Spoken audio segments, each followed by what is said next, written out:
at noonday, searching for the truth. Not knowing who we are, got us groping at noonday. Working 9 to 5s, got us groping at noonday. The food all defiled, got us groping at noonday. Feed your spirit, turn your radio at noonday. The laws that shield and buckler, get you ready for doomsday. Sat me in the midst of the valley, we smoke his foes like Cali. Another black man dead, so that's another tally. Don't get caught in the alley, cause they smoking hot back. Them guns cop back, we teaching on the corners where they cop at. They try to kill our brothers, so with them scriptures we shot back. Purple and gold across the globe, you can't top that. Black man in unity, this verse is my eulogy. The kingdom for people who never had an opportunity. 12 gates for the 12 tribes. We rule the people that oppress us. Yeah, I know you feel the vibes. Better choose a side. Don't wanna repent because the pride indoctrinated us. Our brother Esau, he really hated us. On the shores of Africa, the white man invaded us. Berlin Conference, they raided us.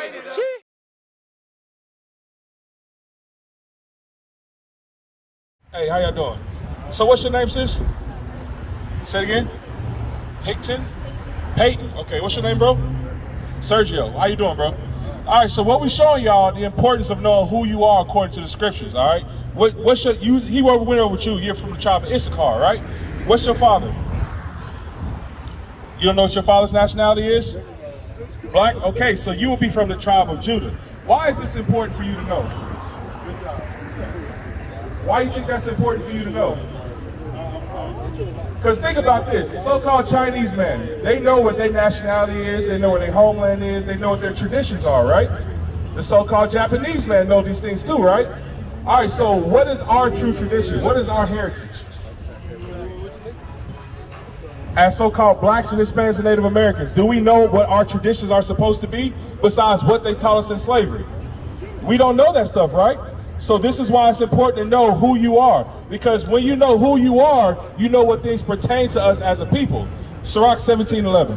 Sirach chapter 17 verse 11. Besides this, he gave them knowledge and the law of life for inheritance. So God gave these people right here, who y'all descend from, a law of life for a heritage. So with that heritage comes how to dress, what holidays you're supposed to celebrate, what foods you're supposed to eat, all these things, because these other nations, think about it. They have traditional foods that they pass down through their years, right? They have traditional dishes, they have holidays that they celebrate, but us, what do we celebrate that's unique to us, that's not unique to everybody else in the world? We don't have those things, right? We don't know those things. Why? Because we were destroyed in slavery. In slavery, they gave us that image right there and told us that's who we're supposed to worship. They gave us Christianity, they gave us Catholicism, they gave us all these different things. In slavery, they didn't give us our true heritage because they didn't want us to know with us having a heritage that God gave us, we were special above everybody else. Read. Deuteronomy chapter 28 verse 15. But it shall come to pass, if thou wilt not hearken unto the voice of the Lord thy God. So with us not knowing who we are, what heritage God gave us, now we are not listening to God's words. Now we're doing everything else these other nations telling us to do because we don't know who we are as a people. You see why it's important to have an identity? It's important because if you don't have that identity, now you're subject to follow everything the world gives you freely because we don't know no better, which is why we celebrate 4th of July. We celebrate Christmas. We go to church on Sunday mornings when that's nowhere in the Bible. A lot of our people don't know that Christ was a black man according to the scriptures. Why? Because we lost our identity. That's important to know.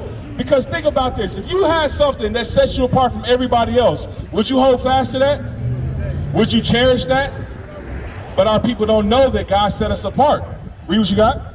Deuteronomy 28:15. But it shall come to pass, if thou wilt not hearken unto the voice of the Lord thy God, to observe to do all his commandments and his statutes, which I command thee this day, that all these curses shall come upon thee and overtake thee. All right, so let me show you how important these commandments of God are. Sis, if you were to wear a dress that covers up everything, right, how would men look at you?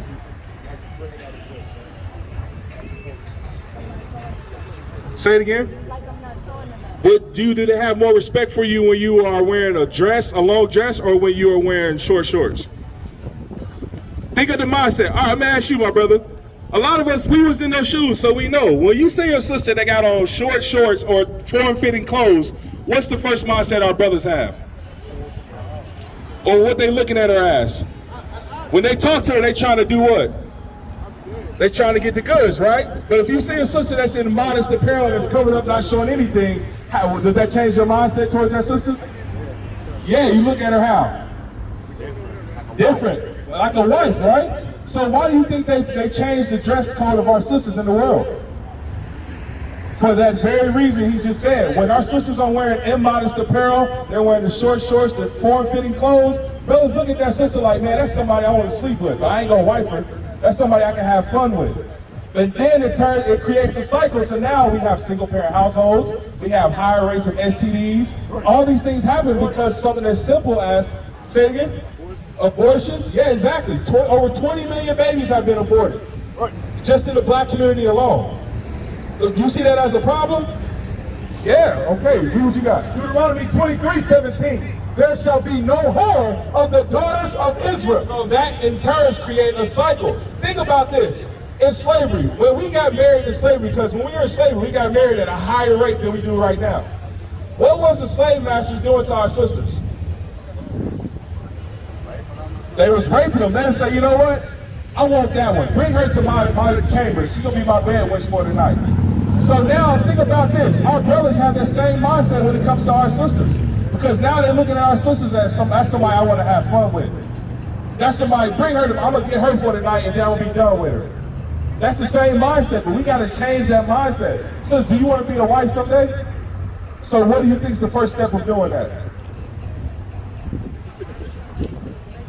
Find somebody who respects you, but first you got to respect yourself.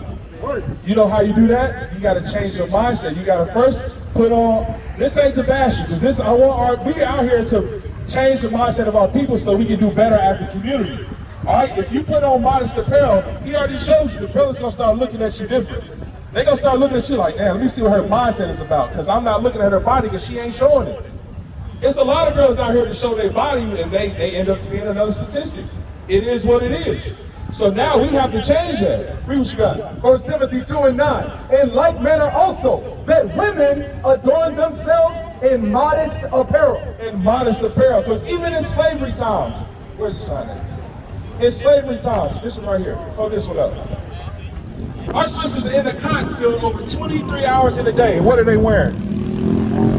They wearing dresses. They still wearing modest apparel because our sisters knew that, you know what, they destroying us, but I'm still going to dress how God told me to.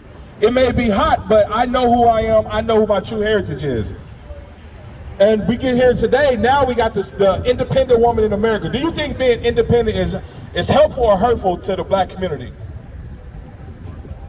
You say it's hurtful, what you think? Huh? Helpful? So how is the independent mindset helpful in the black community? First, why do you think it's hurtful? They don't give a man a chance, I guess. I don't know. Okay, they don't give a man a chance. What do you think? About what he said? No, about the comment I asked you. Why do you think it's helpful to the black community? I feel like I should have to depend on somebody else. Okay, so why do you feel like you should have to depend on somebody else? You know where that mindset came from? That also came from slavery. Because what they would do, they would take the biggest, strongest black man, they would rape him and emasculate him in front of the whole plantation. So now our sister's looking at him like, well, he can't protect me, so why do I need him? Now I'm gonna be the one to take care of these kids. I'm gonna be the one to make sure my household has what it needs. Because they destroyed the black man's image right in front of my eyes. That's what happened. That's why we have the whole push for independent women nowadays. Right. Because we don't look at the man as being the leader of the household. And rightfully so. Because our brothers are destroyed out here. All our brothers care about is playing video games, sleeping from woman to woman, getting drunk, getting high. That's all the brothers care about nowadays. But we have to change that mindset. Read what you got. Isaiah 32:9. Rise up, ye women that are at ease. Hear my voice, ye careless daughters. Give ear unto my speech. Many days and years shall ye be troubled, ye careless women. And our sisters are in trouble right now. Because like I said, the households are destroyed. Why do you think the young men are growing up so emotional? Why do you think the most murders that goes on in the black and Hispanic communities are from people under 25 years old? They don't have a father figure in the household. Because our sisters saying, like, just because of the same reasons. Why do I have to depend on a man? Because these men are out here going from house to house, doing whatever they want to do. So why should I have to depend on that? And now our sisters are in a mindset to where, you know what? I can look after myself. I can raise these kids. Where in the Bible it says there has to be a nuclear household to raise up a proper family. Because you need a man to teach a young man how to think logically and not act off of emotions. Because our young men are killing each other because they don't know how to talk their problems out. They don't know how to think things through logically, so they pick up weapons. Read what you got. The book of 1 Corinthians chapter 11 verse 3. But I would have you know that the head of every man is Christ, and the head of the woman is the man, and the head of Christ is God. So this is an order.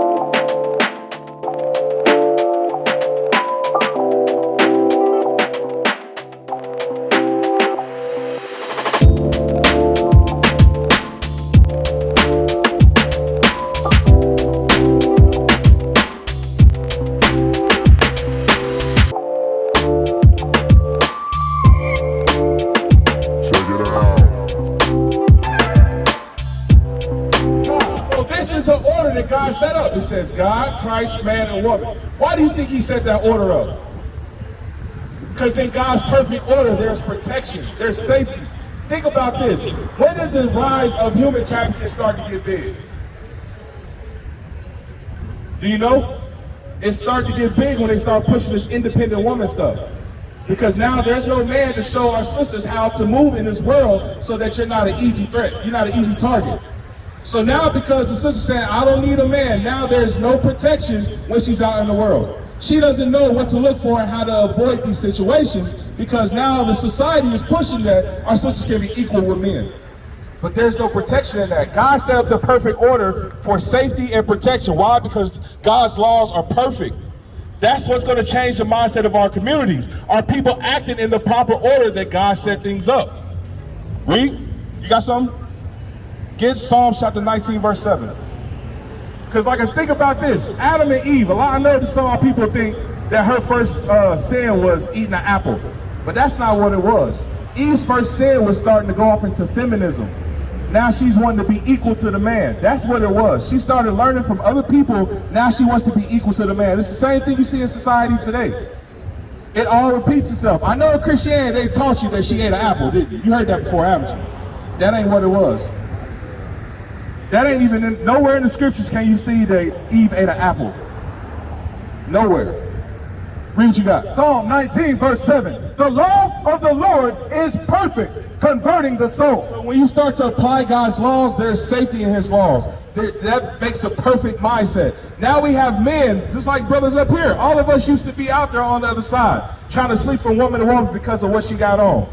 That used to be our mindset, but when we started reading the Bible and saying, no, the Bible teaches men how to be men, how to have one wife, how to take care of your kids, how to take care of your household. Sister, ain't that something that sounds beneficial to the black community? If you have a man that's not out here trying to sleep with everybody, that's working, trying to take care of his household, trying to build up his kids, ain't that what we need in our communities? So why is it the churches are not out here teaching our men how to be men? It's all about money. That's a part of it. And this world society has been teaching us lies, and our people are comfortable learning these lies in America. Because America's philosophy goes against God's laws. America's philosophies tell us that a woman can be whatever she wants. Now they're trying to say that the black woman is the most educated woman in the world. Why do you think they push statistics like that? They put these things, we're not trying to diminish our sisters, because our sisters have a very important role to play in our nation. But it takes the man to step back to be in order for our whole nation to be in order. Because if you don't have strong marriages, you cannot have a strong nation. Think about the so-called white man. They have higher rates of marriage in their communities, right? And what happens? They, as a whole, they work together better than us. Because black people, we don't trust each other. Black and brown people don't even know they come from the same place. They don't even think that they went through the same atrocities, but blacks, so-called blacks, went through the same things as the so-called Hispanics. We went through the same atrocities. The only thing that separates us is where we got off the boat. That's the only thing that's different. Read what you got. Isaiah 55 verse 7. Let the wicked forsake his way, and the unrighteous man his thoughts. Let the wicked forsake his ways, because our mindset is what got us in the conditions that we're in. I want you to really, we don't have that side, but I want you to think about something. Our sisters back in the day, Even when we was in slavery and our sisters was dressing modest, they were taking our sisters and they created human zoos. Right? This is what we was the first exhibits in zoos. It wasn't animals, it was black people. Have you heard of Sarah Bartman? Sarah Bartman was a slave that was so different, they haven't seen this before because she had what our sisters go get a BBL for today. All right, she had the naturally voluptuous body, and those so-called Caucasians, they looked at that like, man, this is different. So they started exhibiting her in zoos, they started prostituting her out. But she was the one, she was dressing modest, but they saw her body. This is a sister right here. They put her in human zoos and they pimped her out, basically. People were sleeping with her, they had her on exhibit until she died at an early age. But now what do our sisters do? They gotta walk out the house willfully wearing immodest apparel, showing off everything. Your body is supposed to be for your husband at home. Right. That's it. Why? Because there's protection in that. Like I said, if you want, the reason why men rape women is because they see something they want and they don't know how to restrain themselves. So they go after it. Why? Because our sisters are showing off everything. That doesn't justify it, but that's why these things are happening. Protection comes when you are applying God's laws. When you come back to modest apparel. Our brothers, when you start to realize that sister is not something I just want to sleep with for tonight. That's what the mindset comes in. That's where everything changes in the black community. Read 1 Timothy chapter 2, verse 9. In like manner also, that women adorn themselves in modest apparel, with shamefacedness and sobriety. What does it mean, shamefaced? Do you know what that? You think they know what that means? Shamefaced means a sister is not loud in everybody's face. She has a sense of humility about her. But in the black community today, what do you see? They portray us on the media as, what do they portray sisters as in TV, on every movie you see? Loud and ghetto. That's all you see in these movies, right? But is that the image that we want for ourselves, for our community? No, so how do we change that? We gotta apply God's laws. Because they put it in movies because that's what's going on in the world. So it takes somebody to say, sis, you can't act like that. Our older people are supposed to be the ones that doing that, but they destroy too, because now our parents are getting so young that they trying to party with the kids out in the clubs on the weekends. Each generation is getting younger and younger. You got grandparents that's 45, 50 years old, and they trying to party with their daughters and grandkids. Who's supposed to be the one that's teaching our young women how to be women? Because a lot of our sisters don't know. A lot of our sisters haven't seen a good example of a marriage to know what it means to be a good wife. A lot of our sisters haven't seen that. A lot of our brothers haven't seen what it means to be a husband because the father was never there. The father's out there sleeping from woman to woman, going to the same clubs as the son, knocking down the same women as the son. Who's going to teach these young men that that's not how we build a nation? Nobody's going to do that except the people who are applying God's commandments, because these pastors ain't doing it. These Christian churches, the pastor's sleeping with everybody else in the church. Read. Isaiah 55:7. Let the wicked forsake his way, and the unrighteous man his thoughts, and let him return unto the Lord, and he will have mercy upon him. And that's the only way we're going to get out of the conditions in the black community, because what do you see? You see higher rates of poverty. You see higher rates of black on black crime. We kill each other more than any other race kills each other. Because we have hatred for ourselves, because we don't know, it goes back to the first question I asked you. We don't know what our identity is. We don't know what our heritage is, what our culture is. All we know is sports. All we know is fashion, that our fashion, they take it from us, but then we go back and follow their fashion. Who taught our sisters to wear pants? You know who did that? The same people who painted Christ as to be a white man. In the 50s, during the World War I, the sisters, the white woman was trying to be equal to the black man. They started getting these factory jobs when the men were off in World War I. So now they're starting to say, the Me Too movement? Now the sisters are starting to be trying to be equal to the man. What does the black woman do? She starts to follow along with that movement. Right. That's what happened because we lost who we were. At one point in time, our sisters, think about, have you know who the Black Panthers are?